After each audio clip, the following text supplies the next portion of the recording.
ये देखिए जो प्रधानमंत्री को एक मीटिंग में दिखाया गया, ये एक सिमुलेशन है उस ट्रेन एक्सीडेंट का जो उड़ीसा के बालासोर डिस्ट्रिक्ट के बहानगा स्टेशन में हुआ। इस स्टेशन में दो मेन लाइन ट्रैक्स हैं, एक का नाम है अप मेन और दूसरे का डाउन मेन। इन दोनों मेन लाइन ट्रैक्स पर दो ट्रेन्स अलग डायरेक्शंस में जा सकती हैं और दोनों मेन लाइन ट्रैक्स के साइड में है लूप ट्रैक्स। लूप ट्रैक्स तब काम आती है जब आपको कोई ट्रेन रोकनी होती है साइड में। जैसे मान लीजिए कि एक ही दिशा में दो ट्रेन आ रही है, पर मान लीजिए एक ट्रेन ज्यादा धीरे है, तो उस ट्रेन को बोला जाएगा लूप ट्रैक पर रुकने के लिए थोड़े टाइम के लिए, ताकि जो ज्यादा गति की ट्रेन है वो मेन लाइन से कट के चले जाए। 12841 शालीमार चेन्नई सेंट्रल कोरोमंडल एक्सप्रेस इस स्टेशन की मेन अप लाइन पर थी। इस ट्रेन को बंगाल में हॉस्पिटल एक्सप्रेस भी कहा जाता है, क्योंकि ये train lower middle class Bengalis को तमिलनाडु के वेल्लोर में ट्रीटमेंट के लिए ले जाती है। इसी वजह से ये ट्रेन कई बार ओवर क्राउडेड भी होती है। ताकि ये कोरोमंडल एक्सप्रेस मेन लाइन में तेज गति से चले जाए,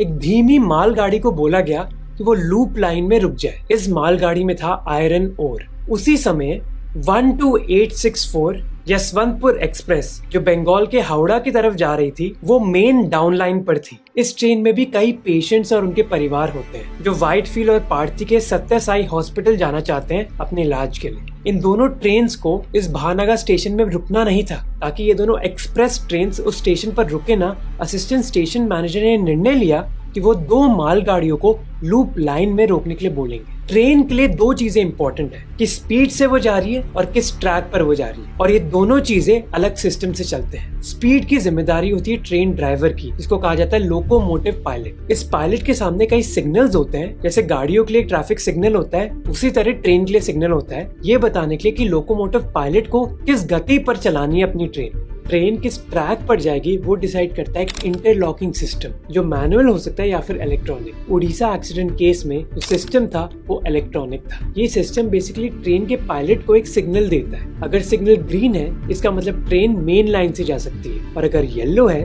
तो ट्रेन को लूप लाइन ले ली होगी। अब पायलट को कौन सा सिग्नल दिखेगा और ट्रैक किस तरफ मुड़ी हुई है, ये दोनों सिस्टम लिंक्ड है। तो अगर सिस्टम कहता है कि ट्रेन को मेन लाइन से जाना है तो सिग्नल होगा ग्रीन, और अगर सिस्टम कहता है कि ट्रेन को लूप लाइन से जाना है तो सिग्नल होगा येलो। और अगर सिग्नल येलो होगा तो लोको पायलट ट्रेन की स्पीड कम कर देंगे ताकि वो ट्रेन लूप लाइन पर रुक सके। लोको पायलट को सिग्नल ग्रीन दिखाया गया, यानी कि ट्रेन मेन लाइन के थ्रू जाएगी। पर कुछ देर के बाद ये सिग्नल हटा दिया गया। इस ग्रीन सिग्नल के बावजूद जो ट्रैक थी वो लूप लाइन की तरफ मुड़ी हुई थी। इस चीज को लोको पायलट ने भी कंफर्म किया। रेलवे बोर्ड की मेंबर जय वर्मा सिन्हा ने एक इंटरव्यू में कहा कि लोको पायलट ने कहा कि ट्रेन आगे तभी बढ़ी जब उनको ग्रीन सिग्नल दिखा मेन लाइन के लिए। अभी पायलट की कंडीशन बहुत क्रिटिकल है और वो अस्पताल में है। प्रिलिमिनरी फाइंडिंग से ऐसा लगता है कि सिग्नलिंग में कोई परेशानी पाई गई। प्रिलिमिनरी रिपोर्ट ने दिखाया कि रूट रिले पैनल पर ये दिख रहा था कि ट्रेन को मेन लाइन पर जाना था, पर जो ट्रैक का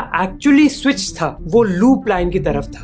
अब क्योंकि स्पीड का सिग्नल ग्रीन था, जो कोरोमंडल एक्सप्रेस का पायलट था वो ट्रेन फुल स्पीड पर चला रहा था, 128 किलोमीटर पर आवर। इस समय कोरोमंडल एक्सप्रेस जो मेन अप लाइन पर थी वो यशवंतपुर एक्सप्रेस जो मेन डाउन लाइन पर थी वो एक दूसरे को पीछे छोड़ देते हैं। पर क्योंकि स्विच लूप की तरफ था, कोरोमंडल एक्सप्रेस लूप पर घुस गई एकदम हाई स्पीड से। जो ट्रैक के ये स्विचेस होते हैं ये इतनी हाई स्पीड ले नहीं होते। जब आप लूप में घुसो तो आपकी स्पीड बहुत धीमी होनी चाहिए, पर क्योंकि कोरोमंडल एक्सप्रेस की स्पीड बहुत तेज थी इस लूप में, वो ट्रेन डीरेल हो गई और जो रुकी हुई मालगाड़ी थी उसके पीछे टकरा गई। इस मालगाड़ी में था आयरन ओर। तो आयरन ओर इतना स्टेबल और उसकी सेंटर ऑफ ग्रेविटी इतनी स्टेबल होती है कि वो नहीं हिली तक नहीं, उसमें थोड़ा बहुत इधर उधर हुआ पर वो हिली नहीं। इसी वजह से जो फ्रंटल इम्पैक्ट था वो बहुत ही बड़ा था, जिसकी वजह से कई लोगों की जाने गई। अब याद रहे कि कोरोमंडल एक्सप्रेस डीरेल हो गई थी इतनी हाई स्पीड की वजह से। 20 मिनट बाद